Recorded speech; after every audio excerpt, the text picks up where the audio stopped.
Lesti Kejora dan Rizky Bilar naik helikopter datangi korban gempa Cianjur, bangun taman kanak-kanak. Dalam kunjungan pemberian bantuan itu, pasangan ini turut ditemani oleh pengusaha Rudy Salim. Dalam unggahan story Instagram @_Rudy_Salim, tampak Rudy dari helikopter merekam kondisi rumah-rumah yang hancur akibat gempa. Dikutip dari Kompas.com, Lesti dan Bilar juga sempat menemui Bupati Cianjur, Herman Suherman, di Pendopo, Kabupaten Cianjur. Rizky Bilar mengatakan kedatangan mereka merupakan bentuk kepedulian terhadap warga terdampak gempa yang terjadi di Cianjur. Setelah berkunjung ke Pendopo, rombongan selanjutnya mendatangi titik-titik yang terdampak parah di Kecamatan Cugenang. Guna untuk menghilangkan rasa trauma yang dialami anak-anak, mereka pun membangun taman kanak-kanak darurat. Adapun sumbangan taman bermain darurat tersebut berisi alat tulis untuk belajar dan mainan anak-anak. Tampak juga keceriaan di wajah anak-anak saat bermain di dalam sebuah tenda dan mendapatkan sebuah mainan.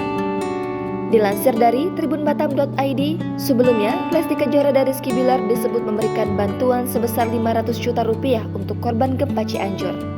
Hal ini terungkap lewat pengakuan seorang pria Parubaya yang diduga merupakan warga setempat.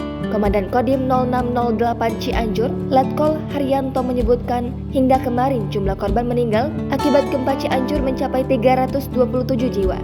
Sementara untuk korban hilang dari data awal tinggal 5 orang bertambah jadi 13 orang setelah ada laporan baru 6 orang.